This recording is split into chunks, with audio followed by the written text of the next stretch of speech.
Hello for those watching the replay. I am just going to share this video and we'll see who pops on. All right.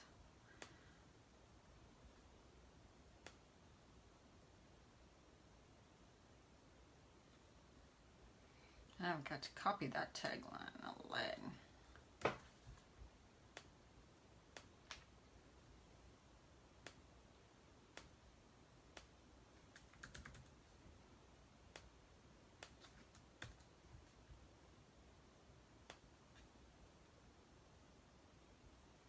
There we go. My throat. Woohoo. Oh, hi Dawn. How are you doing? Not gonna watch. All right. So this video I am talking to, I want to say mainly women because this is what I hear a lot. Okay, come here. Come here. My dog Bailey always wants to come up and say hello. His collar is always really noisy, right?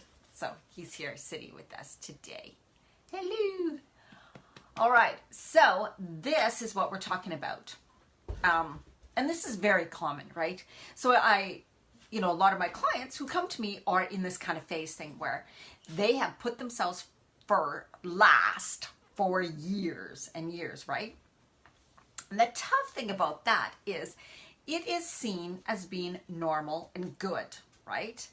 Because, oh my God, if you ever talk about or want to say, I'm going to put myself first, people are like, yeah, but if you put yourself first, what about her? What about him? What about your family? What about your kids? That's kind of being selfish. Or they may not, of course, say that to your face, but they're thinking that. They're thinking that, right? I mean, it's terrible. This is one thing that really gets to me. And this is why there are so many issues and why there's so much guilt, right? And, I could just go on for so long about this, but I'm trying not to say too much, right? Because everyone has their life. So I'm not really the type of person that has a problem saying no, really. But when I hear so many other clients and I hear the sadness, right? That the guilt and the shame that comes along with that when thinking, okay, well, for years and years, I put my family first. And when kids are young, you need to, right? That is what you do. That is what you do as a mom. You take care of your kids. They need you. They rely on you. But then the thing is we get so used to that. We get used to that. It becomes our normal. It feels good. It feels right. People praise you. People praise you for doing that, right? They praise you for, oh, she's so good. She puts everybody else first. She's such a caregiver. She's such a helper. She's so good. But they don't know that you're suffering inside. And, now there's so much on, now, especially if you're on Facebook, you're reading a lot more about suicide and depression and mental illness and stuff. And it's so much of a result of our society, of course, of course, there's things that go on that is really rough for somebody as they're growing up. But then it's also what we hear, what we're taught to believe, what we're taught to think is wrong, what we're taught to think is right way to be. Right? You need to be like this. You should be like this. This is right. I know men have a lot of roles that they have to fill in I know that, but I'm specifically talking about women here because women, and that's who I work with and that's what I am. So that's why I'm talking about it. The expectations, especially if you have kids.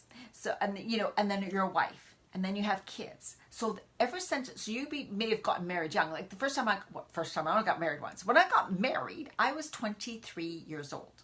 23 years old. And I had my child at 25. So I was really young. Of course I felt old, but I was really young. You are only, at that time, in those ages, you're usually taking on other people's beliefs. You have. And you don't really have a sense of who you are yet, of who you really are. And often women don't have a sense to really be able to stand up for themselves yet and declare because they are afraid of what people think of them. They're afraid of what their family's going to think, their mother's going to think, their father, their relatives, their friends, their husband, right? They're afraid, oh my God, I don't want to disappoint anybody. I don't want to hurt anybody. So this whole thing of Oh, right. Okay, so it's selfish. You got to put other people first. That's a kind thing. That's the nice thing to do. Okay, put people first. Oh, if you say you need this for yourself or that's being selfish. So don't you be like that. You be really, it's better to think of others first. And so, unfortunately, we kind of see it as black or white. Being selfish is doing things for yourself, and being really good and seen as a good person and a good wife and a good mother and a good person in general. You put everybody else first. Oh, she's such a great person. She does everything. She does whenever you need her, she's there for you. All of this.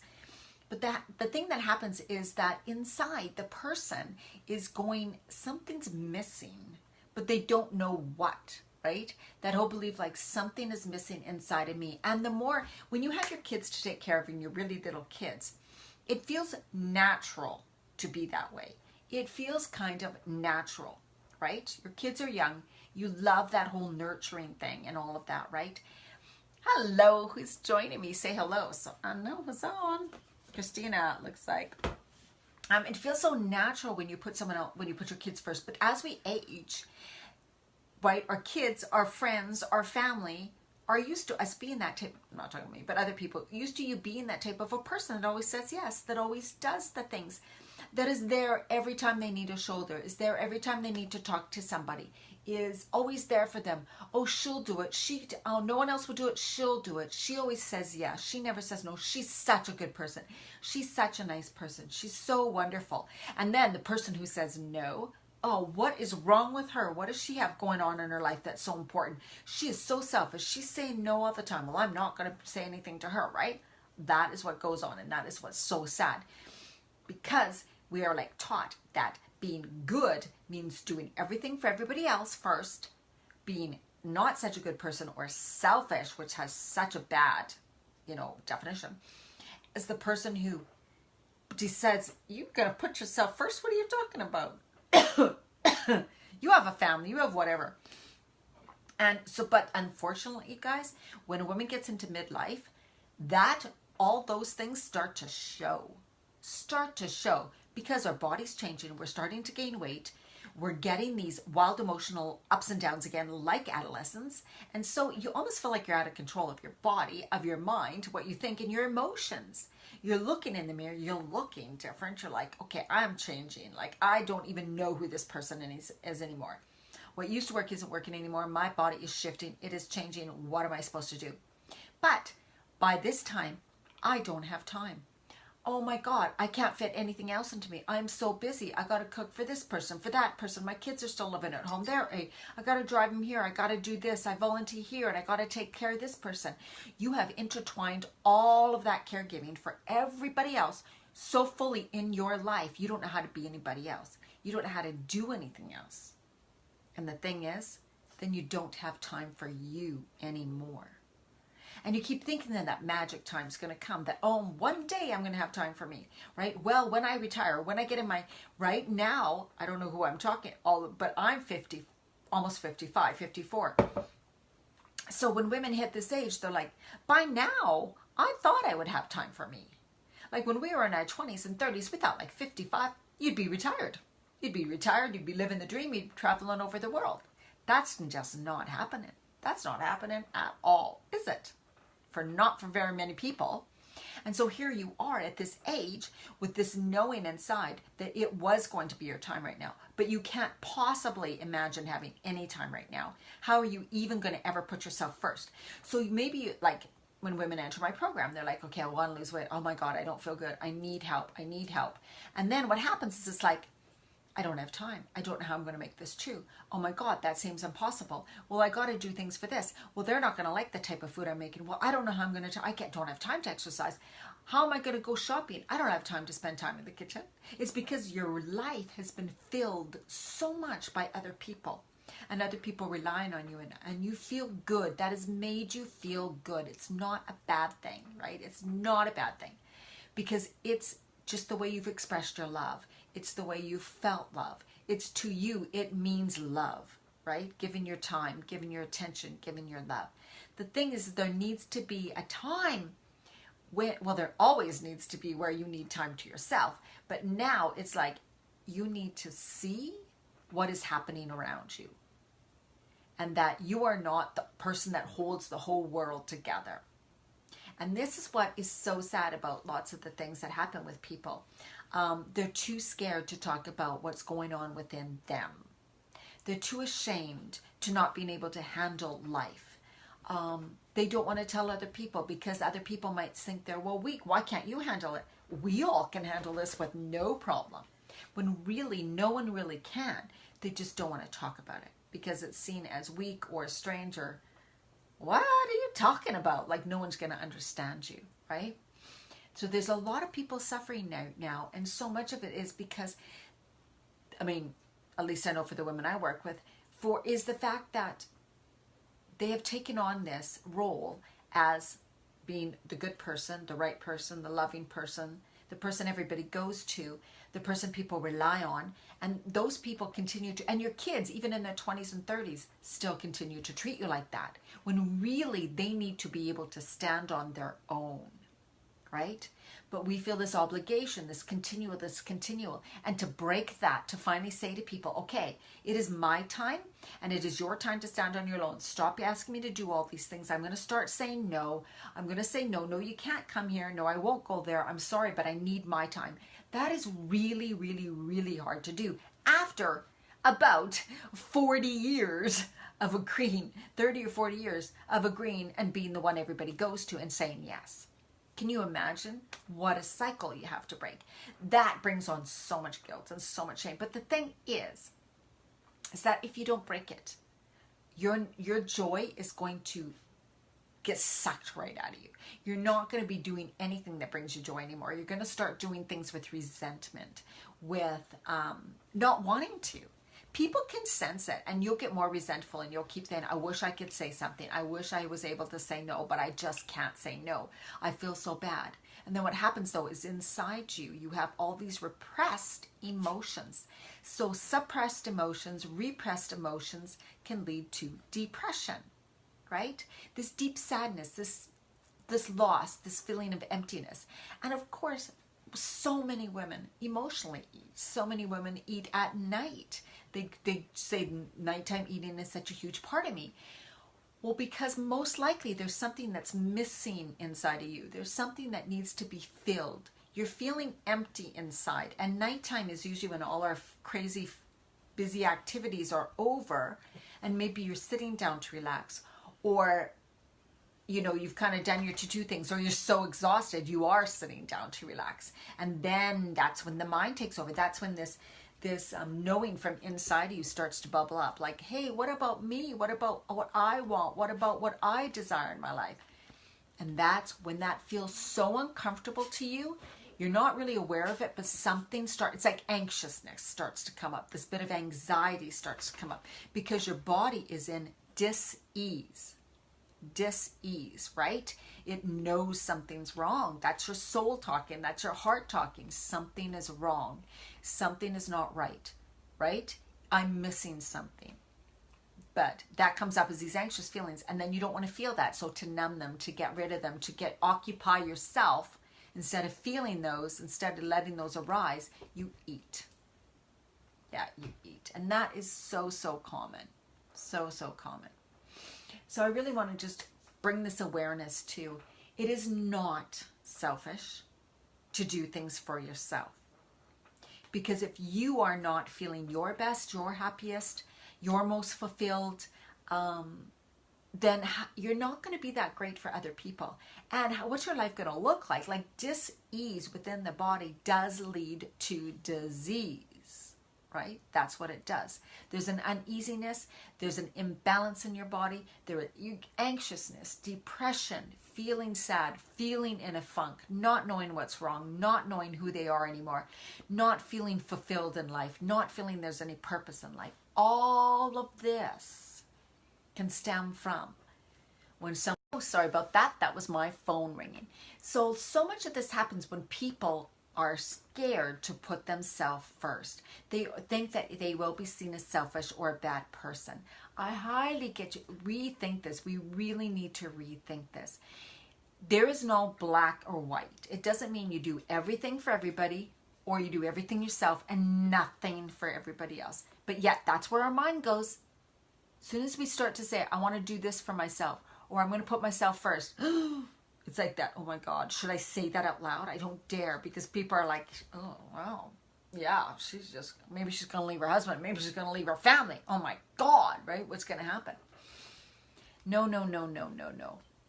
If there is a feeling of loss, of something's not fulfilled, of emptiness, if you emotionally eat at night, if you binge eat, whatever, there is something within you that needs to come up, needs to be heard. You are denying something that is within yourself.